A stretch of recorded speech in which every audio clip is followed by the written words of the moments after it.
Am I an idiot for asking my grieving husband if he has feelings for his best friend? I, 27 female, and my husband, 29 male, is kind, funny and handsome. Let's call him A. So he's always been quite popular. We usually hang out with the same 10 to 15 people he's close with. But 6 years ago, he met a guy his age, B, at a work conference with various companies. Said guy was extremely smart, cute, a bit more reserved but still just as lovable. They immediately hit it off and after a year, even started calling themselves soulmates. Soon enough it was a given in our group that my husband and his newfound best friend wouldn't usually do an activity without each other. B would often stop by our place as well, and our kids, male 6 and female 4, and I enjoyed his visits because he was such a sweetheart. Unfortunately, just 3 years ago B died in a serious accident because of a drunk driver. Our family was obviously crushed by the news. I gave my husband the space he needed and offered him all the help and support I could give, but I started to worry after the first year. Then, I got frustrated after the second year. Now, it's the third year and I'm going crazy because it just doesn't seem normal to me. He's always been a doting father but he hasn't played with our kids more than once during those 3 years. I often see him spacing out and looking, holding things that belong to B. He wakes up in the middle of the night and leaves the bedroom to cry. I feel like he doesn't see me or more importantly, our kids, anymore, like everything stopped mattering.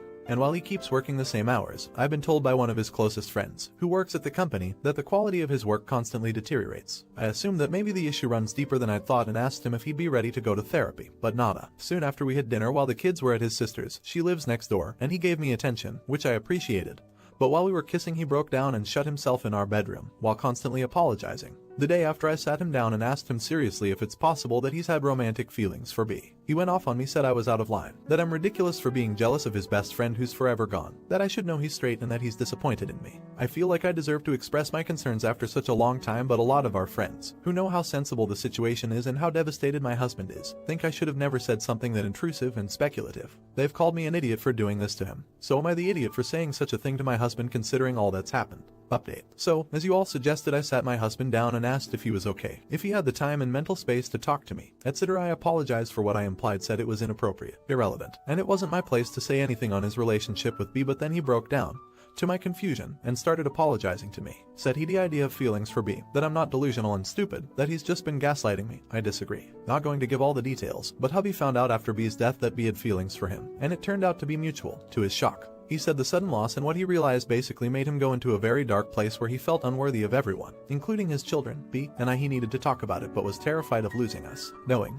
my husband, I kind of saw it coming and regret that he's only confessed to it now because I never would have resented him for loving someone. And B is gone. It's just a lot of heartbreak for everyone. So, I insisted on therapy again and my husband agreed. And he's okay, thankfully. He did have way too much on his plate but he's already faring much better now that he's finally opened up. I wouldn't blame anyone for being trapped in a cycle of self-hate after all of this. He also mentioned his parents' deaths too, very briefly. This all felt liberating because we finally came back to our previous home, where we'd share and discuss everything freely. One surprise though, is that I ended up being diagnosed. I am depressed. TBH. I'm still puzzled because I come from a traditional Asian family where depression is a myth. But I guess I'd never questioned myself because I was just always too busy to. Parents abandoned me when I was 5, became a barrister at 21, worked 80 hours a week, taking care of my kids, charity work. You know what's the funniest part? I'm extremely lazy. Every second I fight the urge to lie down somewhere and sleep forever. I have these random moments where I question the relevance of it all, but they all seem insignificant in light of everything I could lose. I'm okay. I never felt like reaching a breaking point. My husband has been feeling guilty, so I slapped some sense into him and told him I'm not cancerous. We also had a talk with the kids. My oldest has been radiant since then. Youngest also likes to follow my husband around like a baby chick now. I've become an in-house counsel, so twice as less work hours, which is really cool too, haha. Yeah, a lot of changes but none of them feel overwhelming. Life might be a witch-esque now, but I feel grateful. Yes, I sound like a cheesy moron, not an idiot. But just a quick remark, kinda unrelated to your story. But I see you called yourself lazy after talking about working 80 hours a week. Girl, everyone would have to fight the urge to lie down and do nothing if they worked that much. On top of that, the fact that you choose to work and not lie down, even if you feel you have no choice, lots of shitty parents show you do, makes you a not lazy person. On top of that, why are you so hard on yourself? You don't deserve that. You've been through a lot and apparently even fully functioning and raising your kids basically alone for the past 3 years, successfully, while being depressed. Which is a very tough thing to be going through. Very. Would you tell any of your friends or children or even neighbors or people you don't like to be lazy because they want to lie down? No, at least to the first two. Then you shouldn't say it to yourself either. Here's to self-love and partner love and all the good things. You are doing great. You deserve to feel good. What do you think of this, Mom? Let me know in the comments. Now, am I an idiot for wanting my boyfriend to come straight home after work to help me take care of our 4-month-old son? I, female 32, had an argument with my boyfriend's, male 32, brother, male 24, yesterday because he asked me why I was mad at my boyfriend when he came home. My boyfriend is an IT guy in a section of our government.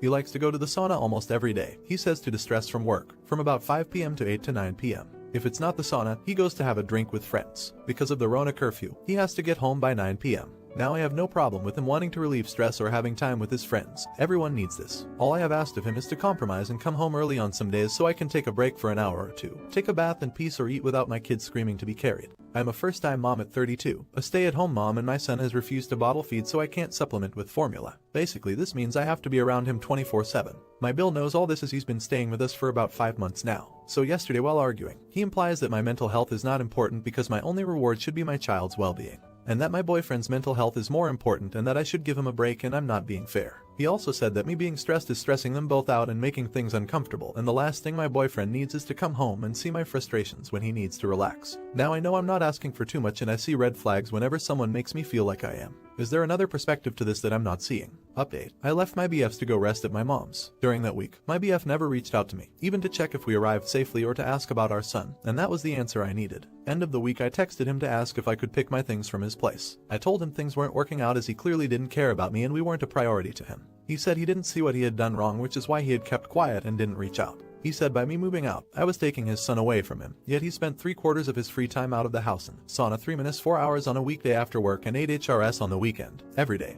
He said he didn't see the point of coming home to babysit a 4-month-old who needed his mother more. All I wanted was for him to come home after work on some days and take care of the baby while I shower in peace or eat food. He said it's clear I wasn't ready to have a child because he knows women who work 9-5 jobs and still come home to cook and take care of the kids, implying that I'm failing because I need a break for an hour. He said we could reverse roles and he wouldn't complain at all. When I told him he should be bonding with the baby, he said he'll take over when he's a toddler and easier to handle, and that kids can be bribed with money and trips and they'll be your best friend.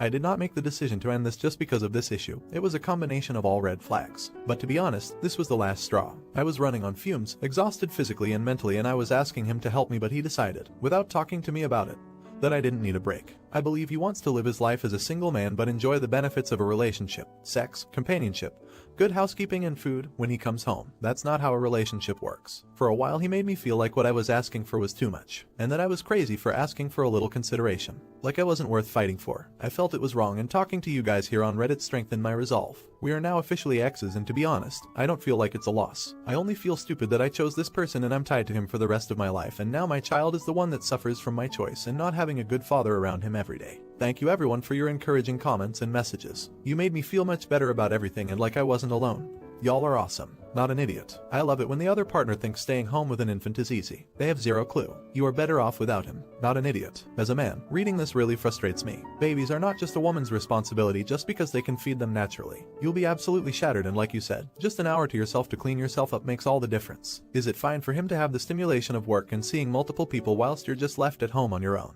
But don't worry though, you only have to wait 2 years and then he will start pulling his weight and looking after your toddler. Great. Do you think this mother is in the wrong? Let me know in the comments. Now, am I an idiot for stealing my girlfriend's sweatshirt? My GF and I went to my parents' house last week for a visit. My brother, his wife and their son were also visiting. My sister-in-law and I have never gotten along. She kept my brother from coming to my 18th birthday party because I told her she couldn't bring her baby with her. It was a place full of drunk people and loud music. Not ideal for a baby. She also has issues with my sexuality, bisexual guy here, and my relationship with my GF. Though she doesn't like it when I point out how stupid her logic is. Anyway, things were going good until I got a bit chilly. I'd forgotten to bring a jacket, hoodie with me as it had been warm when we'd left. Thankfully, my GF is almost always too warm and only wears hoodies cause she looks great in them. Her words not mine, though she does look great in them. She offered me the hoodie, I put it on, and then all hell broke loose. My sister-in-law started lecturing me about how a real man would never wear his girlfriend's clothes, and since I'm normal, straight, now, then I should try and act more like a man. I don't see her issue with it. My GF is taller than I am, so her already baggy hoodies look slightly baggier on me because of how short I am.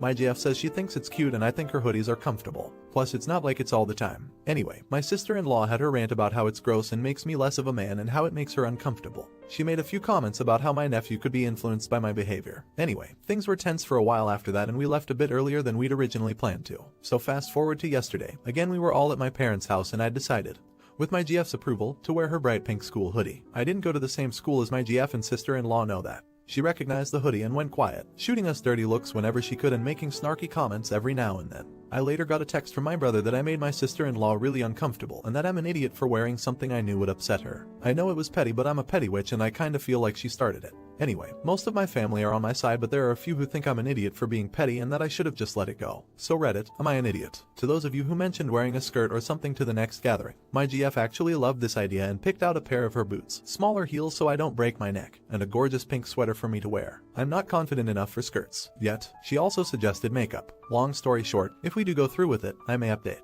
Here's the update. So this actually happened a week or two after my original post, but we've had a few unrelated family issues going on and I haven't been able to post. Like a few of you suggested, I did wear my GF's clothes at the next gathering. Nothing major, just some cute high-heeled boots, her pink sweater and a pair of her jeans. She also painted my nails a beautiful shade of pink and helped style my hair. Let's just say, by the end of it I wasn't looking like a stereotypical manly man. Not that there's anything wrong with people that do like more masculine clothes. My GF had also decided to wear jeans and a button-up shirt, just to annoy my sister-in-law. Anyways, we went to my parents and immediately got glares and rude comments from sister-in-law. The comments started about how if I want to be the woman in a relationship so bad then I should just go back to being a FG, etc. There were a bunch of comments before this, but she got annoyed when we ignored them in favor of having an intelligent conversation with other family members. That was the comment that really got to my parents though. It was partly the comment and partly the fact that my brother didn't do anything other than laugh. I've told them to stay out of it as my brother has a history of stopping their contact with my nephew over stupid things and they have enough to worry about. I'd been bullied a bit in the past for my sexuality and my brother never stood by me. To him it was my own fault. If I didn't want to be bullied then I should have stayed in the closet.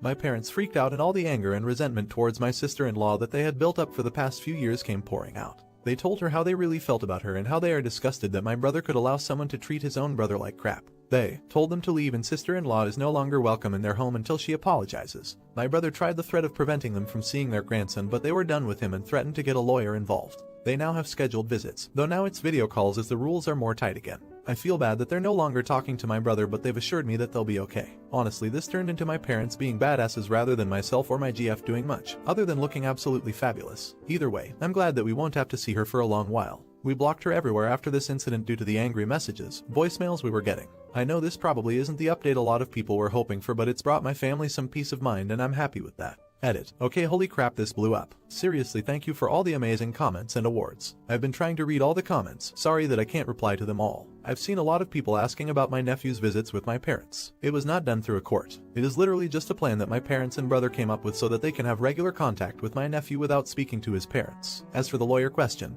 honestly, I do not know everything about how it works. I'm going off what my parents have told me. We live in Scotland and technically grandparents don't have automatic legal rights to their grandkids. They can, however, get a lawyer involved and the courts can decide if contact with grandparents is best for the child. Due to the fact that my nephew is a bit older now, there is a good chance they could take his opinion into account. I hope this sort of cleared this up for you guys. Not an idiot. Okay, I'm going to be very blunt here, so I hope you don't get offended. I must come from a different place in time and generation, because I cannot believe anyone still uses the F slur in 2020. This is sickening and I'm sorry that your sister-in-law is such a vile animal. Not an idiot. Like, how would your sister-in-law know that her son could turn out to be gay? Like, is she going to shun him and make fun of him like she did with you? I feel so sorry for the kid because he is in a toxic environment.